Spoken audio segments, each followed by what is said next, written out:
Okay, good evening. Councilman Bob Weber filling in tonight for the mayor who couldn't be with us. First, we'll have a prayer led by Councilman Bill Lubert, then remain standing for the Pledge of Allegiance. Gracious Heavenly Father, we thank you for the beauty of this day. On the eve of this election day, we thank you for the privilege of good government that we enjoy. To name a few, the rule of law, men and women willing to serve, the opportunity to hold free and honest elections, the freedom to assemble, speak, and criticize. We honor the men and women who have given their lives over the hundreds of years to win and maintain our freedom and our way of life. In a more current time, we ask your blessing on those who have been severely injured in recent conflicts. Bless the men and women and children whose lives have been affected by Superstorm Sandy. Protect the volunteers and utility workers who are assisting them, bring them home safely. Send the love of God, peace, and honesty and respect for one another over the whole earth. Give wisdom and courage to this meeting to accomplish good for our citizens. God bless us all. God bless America. Pledge allegiance to the flag of the United States of America and to the republic for which it stands, one nation, under God, indivisible, with liberty and justice for all.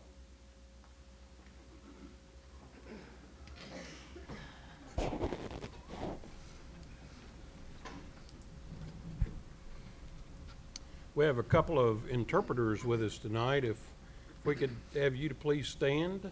Of course, it might be busy listening, but welcome and thanks for being here. Thank you. We'll have a roll call, please. Bray, Here. Carroll, Here. Henry, Here. Lubert, Here. Mahalovich, Here. Pope, Here. Prather, Here. Schulte, Here. Scrivener, Here. Weber. Here.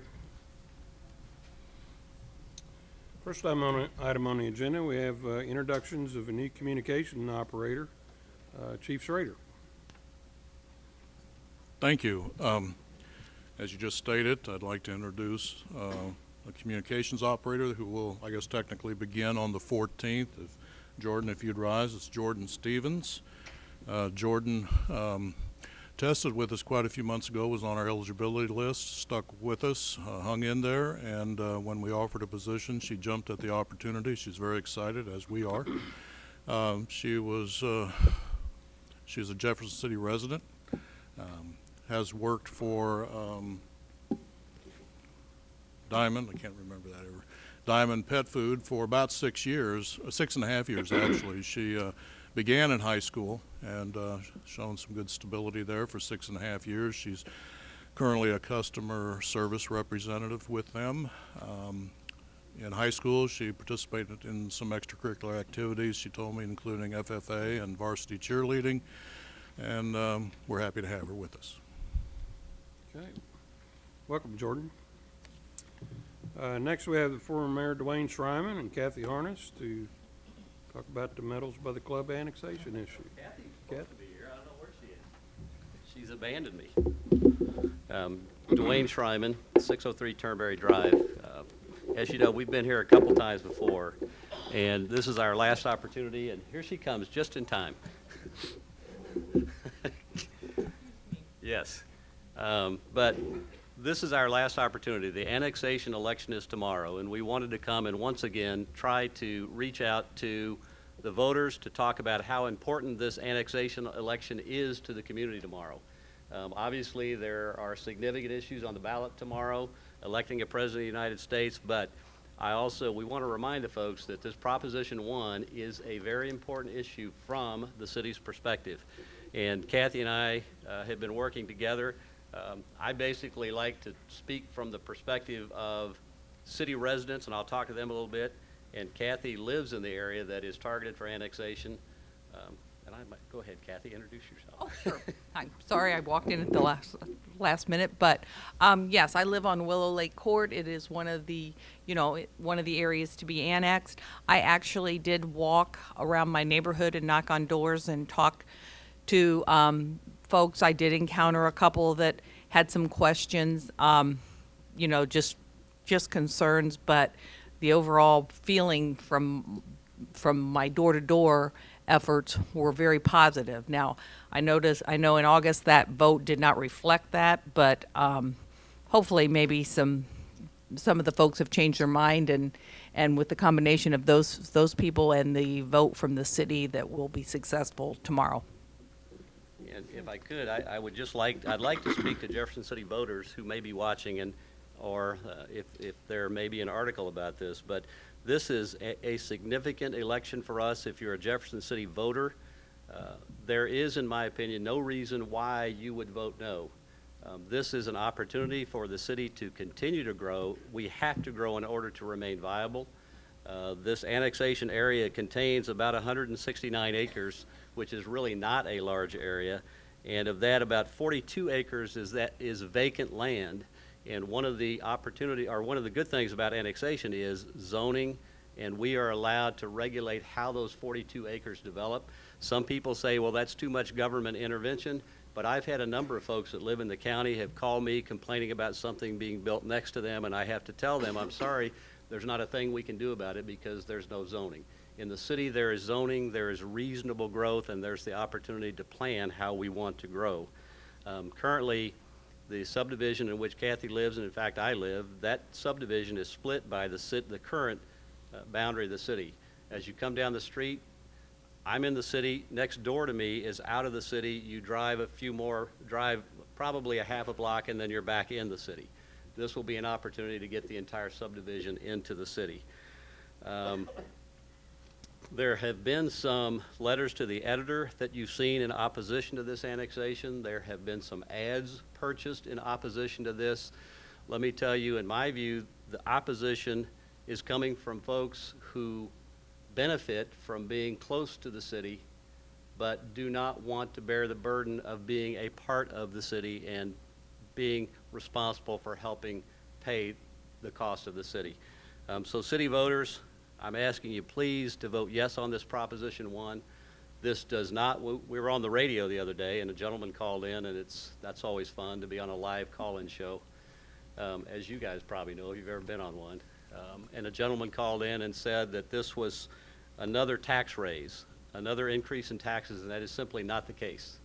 There are no increased taxes that go with this annexation as far as a city resident is concerned. Now, will there be a minor tax increase for homeowners? Yes, there will be. But we've done some looking at that. We think probably for a $300,000 home, this will cost an additional $40 annually. And we think that $40 is well spent to become a part of and to be protected by the city police force, by the city fire department. So please, Jefferson City voters, vote yes on Proposition 1 tomorrow. We need your support in order for this to pass.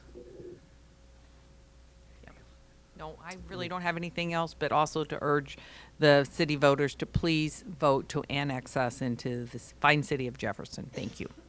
Thank you very much. Thank you, Kathy. Thank you, Mayor. Next, we'll have a presentation of tokens from Dr. Monty Schinkel of Concord Baptist Church.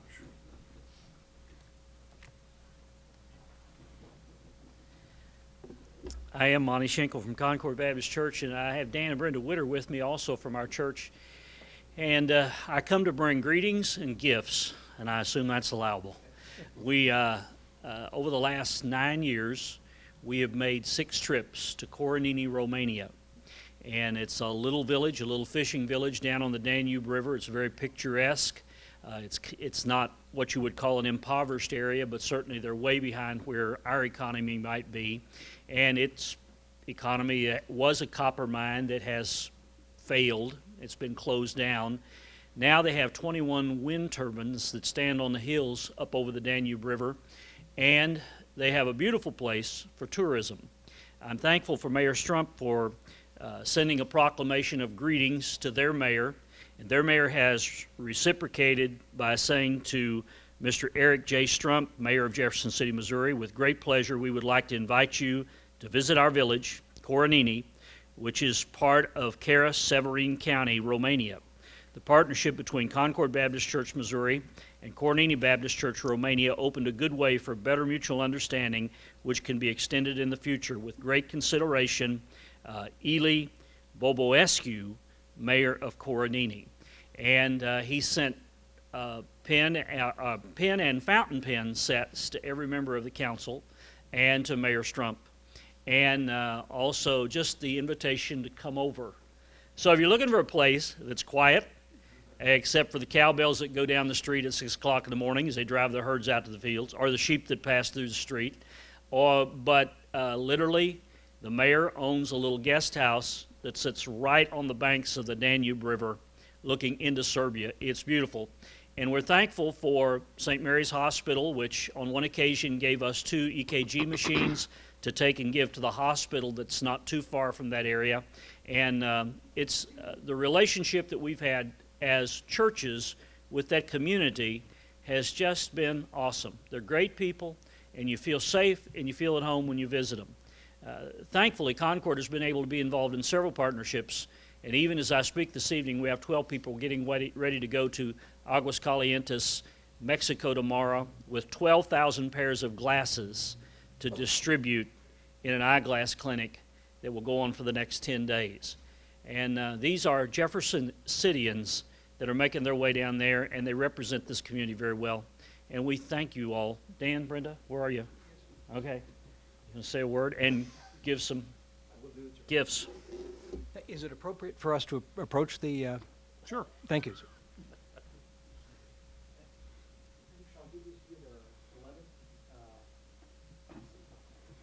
I'll see that the mayor gets that. Okay, thank you.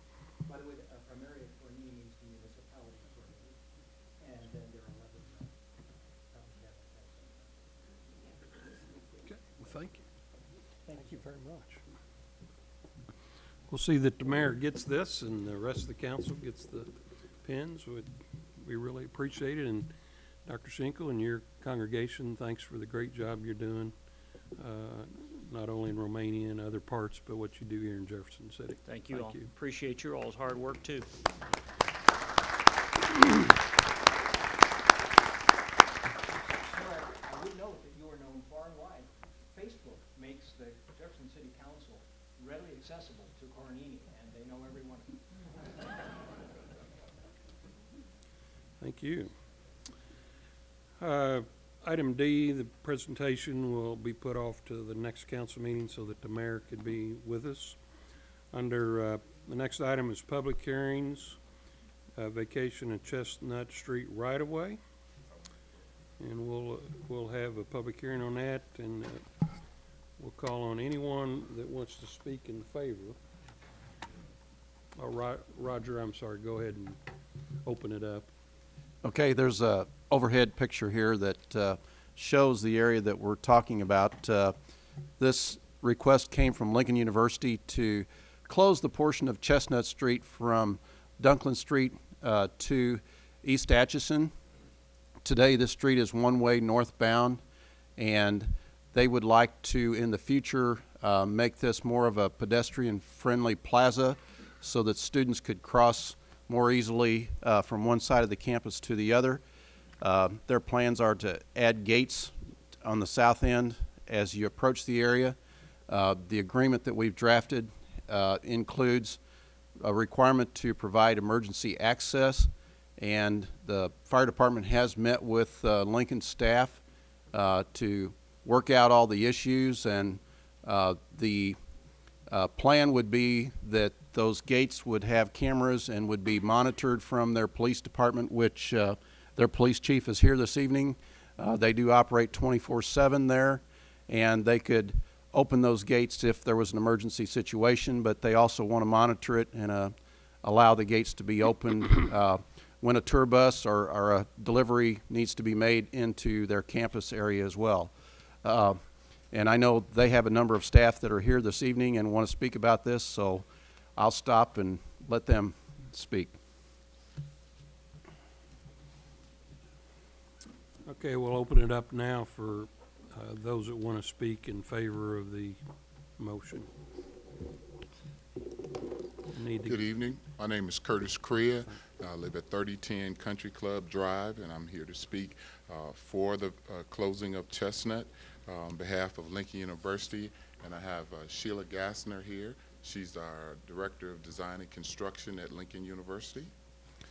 So first of all, I'd just like to start off by saying thank you for allowing me the opportunity to speak before you today. Vacating Chestnut Street has been a major goal of the university for many years, and so we appreciate the willingness of the city staff to invite us to their office on April the 4th to revisit the idea of vacating the street. It is our understanding a young disabled woman who uses a wheelchair wrote a letter to the city explaining the problems caused when cars are parked illegally on the street, especially when blocking the curb cut accesses. The Public Works and Planning Committee voted in favor of the street vacation on June the 21st, and to move this item forward to you, the full City Council.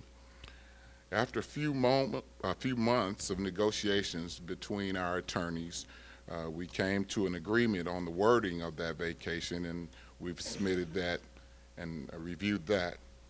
Some of the reasons that we've put forth for the closure include the closure of this section of Chestnut is supported by the university's master plan.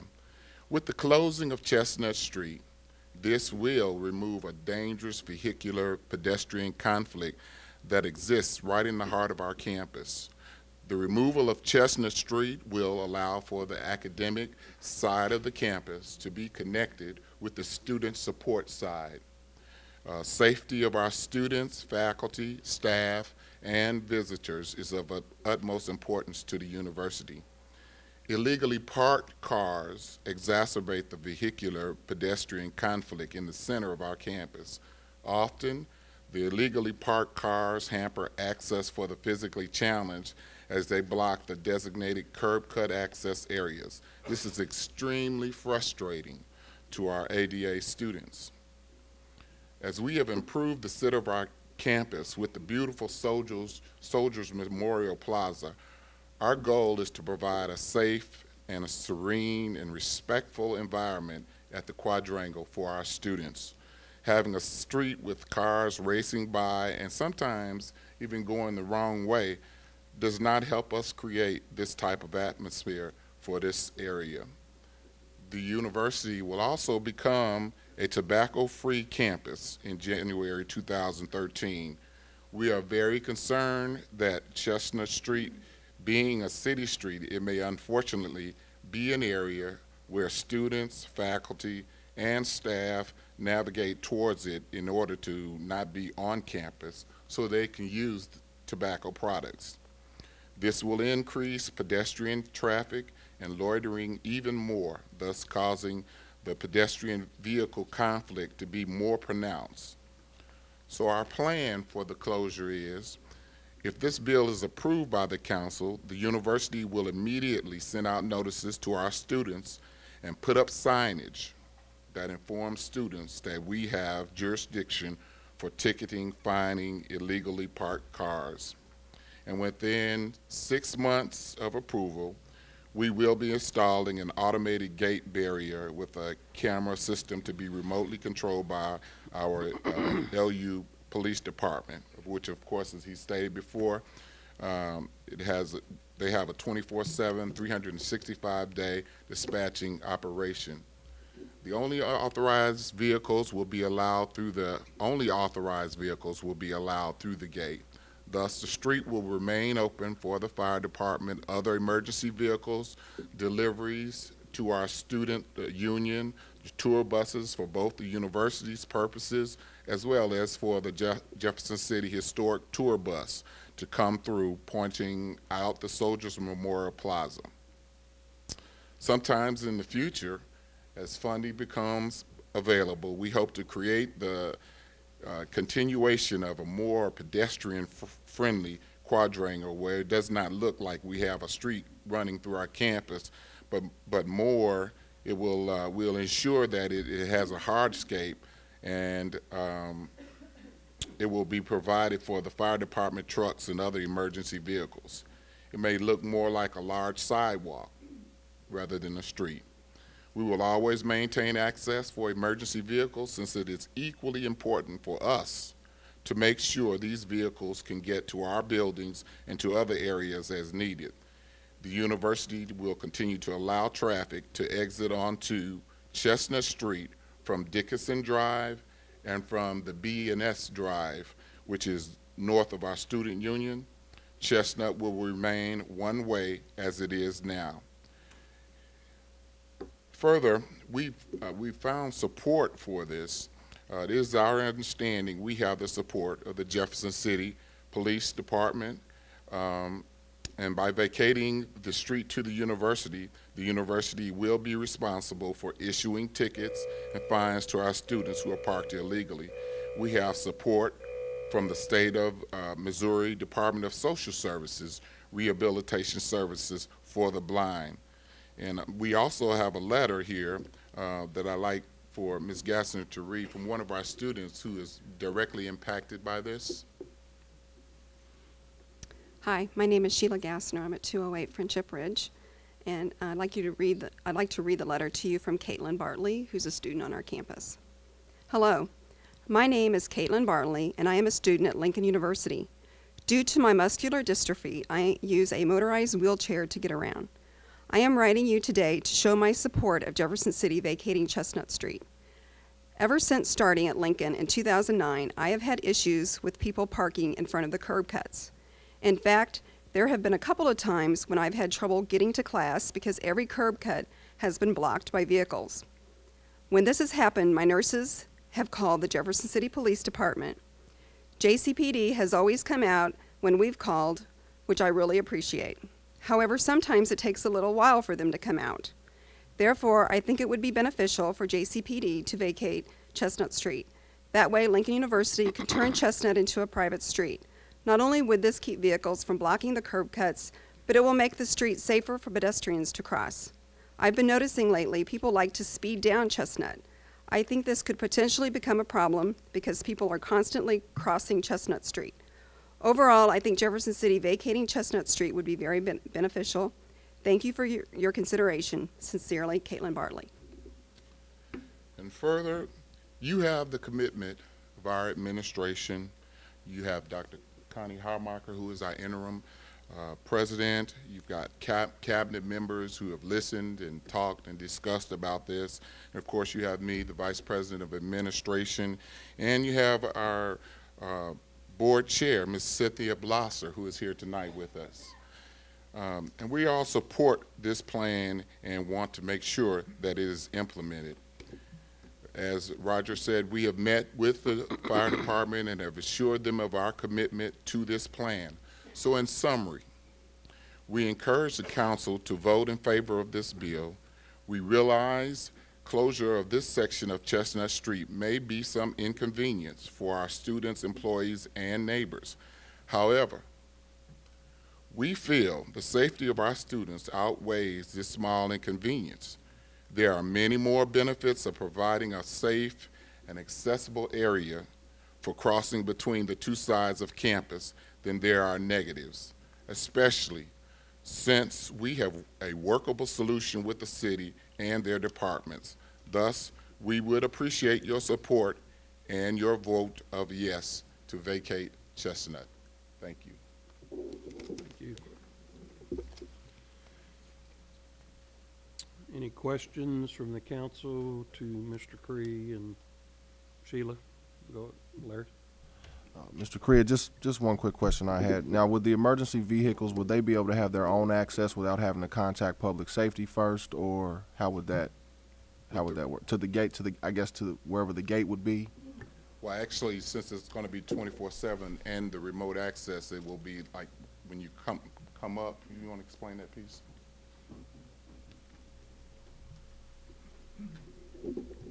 All of those details haven't been finalized, but if it's easier for them to have access at the gate, we can do that. Or if they want to call ahead, we'll know. Most of the times they're going to be coming to campus. We'll have already opened the gate because we're the first to arrive there. Councilman Scribner? You mentioned concern about safety. Has there ever been a documented report or a situation where someone has been injured either by a pedestrian, by a car, or anything? Do we have any record of that in our records, or would you have any record in yours? I don't recall any since my tenure, but I will say to you, though, as you look out on that campus, I've seen so many near accidents, and by the grace of God, they haven't gone further than that. But I've seen a lot of near accidents, and then with the texting and people not paying attention as they cross that street, it's becoming more and more of a problem. Okay. And I guess I would have a question, whether this is a question for you or maybe for one of the staff, but typically when the police are called, what type of remedy? Are cars towed? Are they ticketed? Are they moved? What happens now? They're ticketed. Part of the concern, I think, either maybe on both sides, is that we don't have a very effective collection rate of tickets there, because many of those folks are out of town, or they'll sit on it a while and then just leave the state, and there's no enforcement mechanism. So in terms of when you compare our collection rate from those tickets as opposed to downtown, we're much less successful enforcing our parking up on Chestnut than we are downtown. Is there any other immediate remedy that's available to us, such as immediate towing We could. or a boot or something we like could that? tow them. We couldn't boot them. There's a procedure for booting, but you could tow.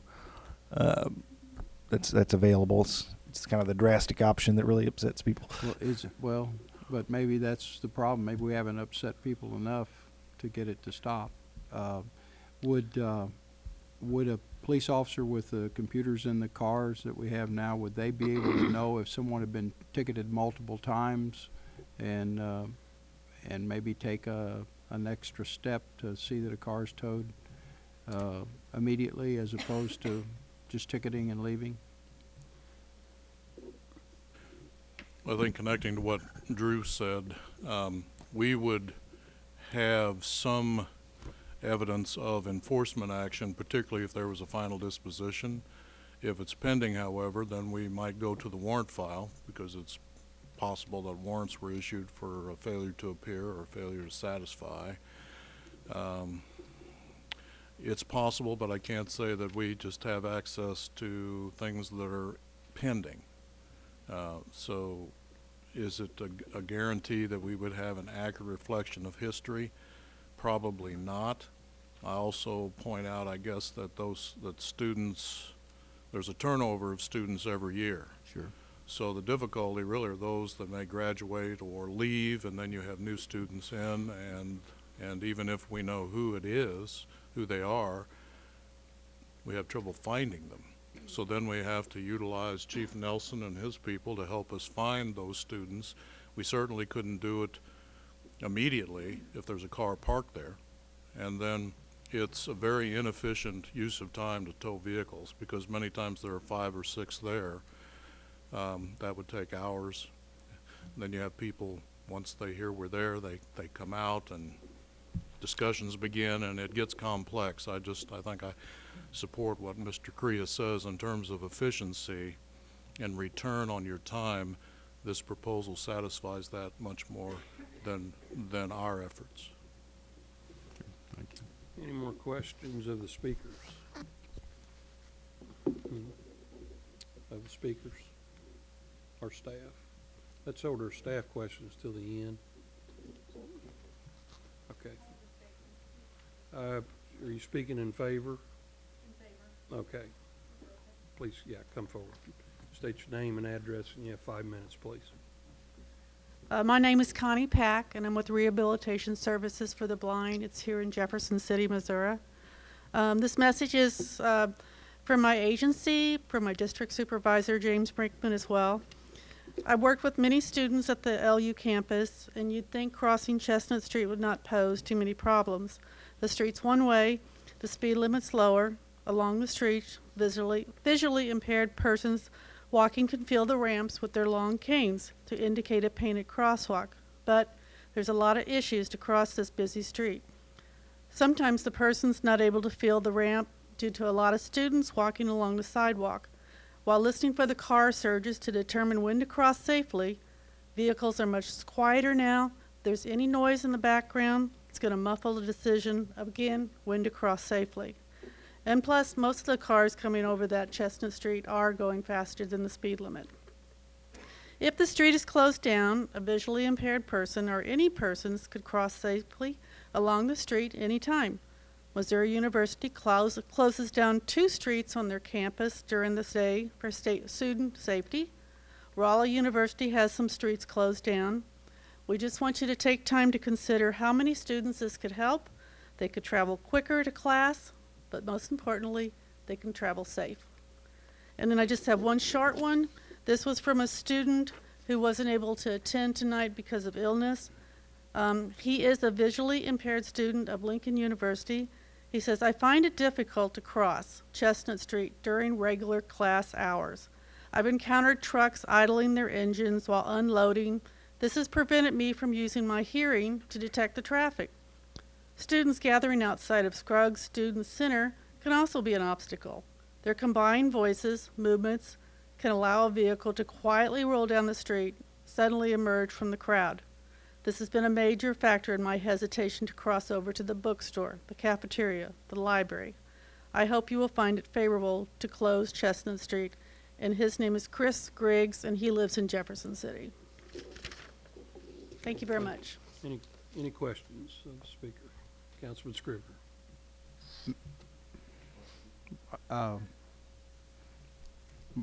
My question, you mentioned Lincoln or University of Missouri closing during regular hours. Do you know what hours they are? From what time? I believe they start at 7:30 in the morning. 7:30 to 3 or so. Ma'am, can you come back up to the mic, please? I'm sorry. That's all right. They close it from like 7:30 to 3, but I have been to work with the students after 3. There's still cars coming down. So that's a bigger campus, but it does help them cross a lot safer. Okay. Any other questions of the speaker? Okay, thank you. Thank you. Anyone else present that wants to speak in favor? Let Mr. Steinman state your name and address, and you have 5 minutes. Leonard Steinman, 110 North Lincoln. 2 years ago, they have a walking bridge, and there was a tractor and trailer that got lost. He couldn't back up, couldn't do anything. He just kept running on going, and he hit that footbridge. This will eliminate that. I go through there quite a bit with my grain truck, and there is a lot of foot traffic there. In between 11 o'clock and 3 o'clock in the afternoon, there is a lot of foot traffic, especially in the springtime and early fall. And it is hard to maneuver sometimes any kind of vehicle through that area. So I went to school at Lincoln Lab, and I know what it was like back in 68 and 69 through there. It was really rough. So I'm in favor of closing Chestnut Street. That way we won't have nobody hit that bridge no more, because it's very expensive to repair it. Okay, thank you. Any questions of Leonard? Right. Councilman Scrivener? Leonard, you said you use that street that you go through there a lot with your truck. What street would you use if you didn't have that street to use? I would come up the hill from when I get my surplus from down at the bottom of the hill. I'd go up the hill and make a right turn there on the first right turn. Fairmont? You're right, Fairmont, and that's a very narrow street too. But that's to me, that's the easiest way to do it, and that way the children that are going to school, they are representatives of ours, and we need to have a more of an open campus at Lincoln University than what it's been like since they built the student union and all that. Like I said, I went to high school over at the lab school, and there was a lot of foot traffic back in that day, and it's getting worse. Thank you. Okay, thank you. Anyone else present that wants to speak in favor of the vacation of Chestnut Street? Okay, we'll turn it over to those that want to speak against it. Please come forward. Got it. Alan Mudd, 3559 Gettysburg Place, and I don't know that I fit totally into the opposition to it, as someone that has questions about it. I own an apartment building on Locust Street, 813 Locust, which is just down the street from the new dormitory that Lincoln has built. If you recall, the city, I guess the city and Lincoln in partnership or in cooperation widened Locust, the first half or 3/4 of Locust, and it's a wonderful street. It works very, very well. My concern is once Chestnut Street is closed, and I would agree, I think it probably should be closed. I went to school at the University of Missouri, and a thoroughfare through the middle of campus is not safe or prudent or anything else. So I'm not totally opposed to it. I'm probably more in favor of it, but I would like some kind of understanding by the city about the rest of Locust Street. Locust Street right now, once the new dormitory was built, is busier than it was before, and it's faster than it was before. So the traffic on Locust is probably faster than the traffic on Chestnut, and it's two-way. There's parking on one side of the street, and it's neighborhood restricted, so there's not a lot of parking, but there's a lot of traffic, and it's fast traffic. I would guess that once Chestnut Street is closed, the amount of traffic would increase 2 or 3 times, 4 or 5 times. It would increase greatly because it's the next natural street through there that individuals would use. And so, assuming that the city does close Chestnut Street, I'd like to see some kind of goal by the city to improve the rest of Chestnut or the rest of Locust so that it's not a bottleneck. Right now it's a bottleneck. It's about twice as wide on the improved part over what the unimproved part is.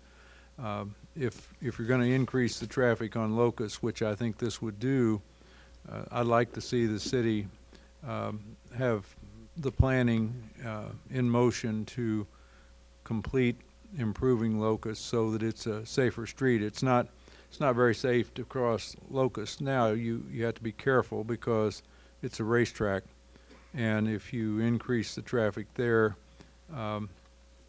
you know, I would appreciate the city making the effort to improve the rest of it. You did a great job on the first part. The rest of it needs to be, and especially if we're going to increase the traffic. Thank you very much. Okay. Any questions of Mr. Budd? Okay, thank you. Anyone else like to speak against? State your name and address, and you have 5 minutes, please. Okay. My name is Brenda Reiki, and I live at 813 Fairmount, which will be a street that will be affected by this. I'm not opposed to the reasons that they have stated for closing that. My concern is with the amount of traffic that will now come through Fairmount, especially during the track meets that are held at the stadium, because they close that to one way, and all that traffic will now have to come through Fairmount.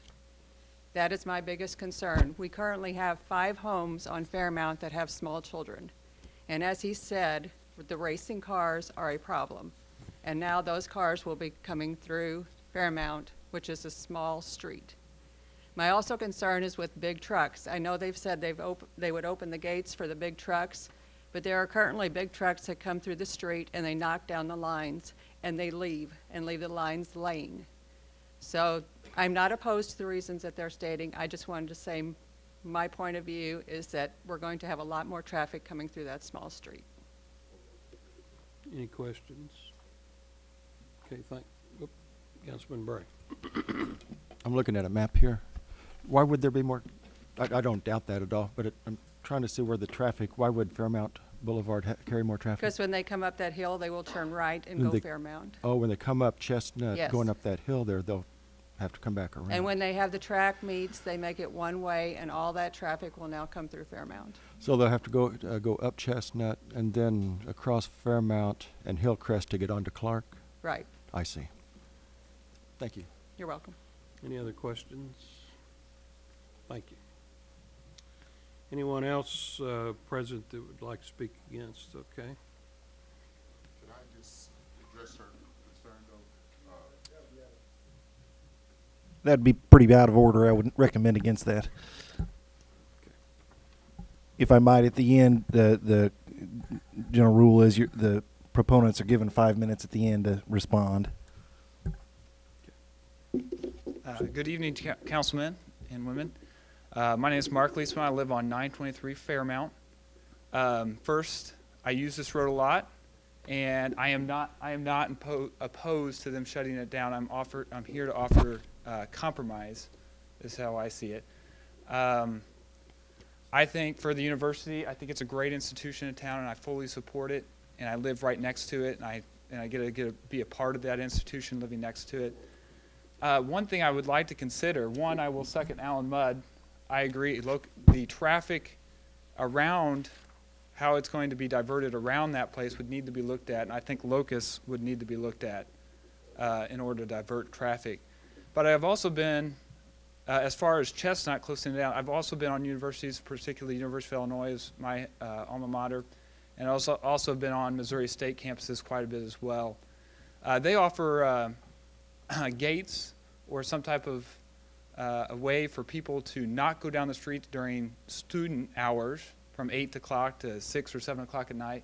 But then off hours, they allow people to go up and down those streets or down that street, given that it's a one-way street. And I would like to see that as a compromise, particularly during the summer months and on the weekends. I drive that road all the time. There is nobody out there on the weekends. The campus is very quiet on the weekends, and then particularly during the summertime, it is very quiet during that time as well. As somebody who uses that road a lot, and the traffic, in addition to traffic going into my street, which I have a son, a 2-year-old son, I would rather that traffic not hit my street on Fairmount, which probably wouldn't do a lot, but it would add it a little bit. But my only suggestion, I like the university, would be to maybe consider having the gates open during the summertime and also during the weekends, since I drive that street a lot, and I know that the concerns, there is too much traffic on there during the student hours. I particularly agree on that moment. Sir, could you repeat your last name for the record again? Yes, Leisman, L-E-E-S-M-A-N. Okay, thank you. Any questions of Mr. Leisman? Okay, thank you. Anyone else wishing to speak against? Okay.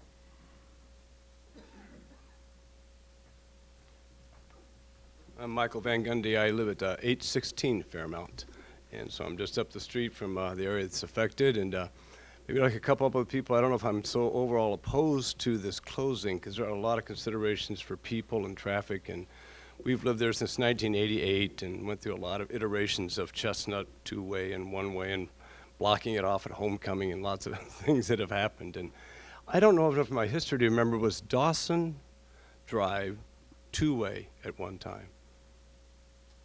And I don't know if that's a possibility. That would be another alternative.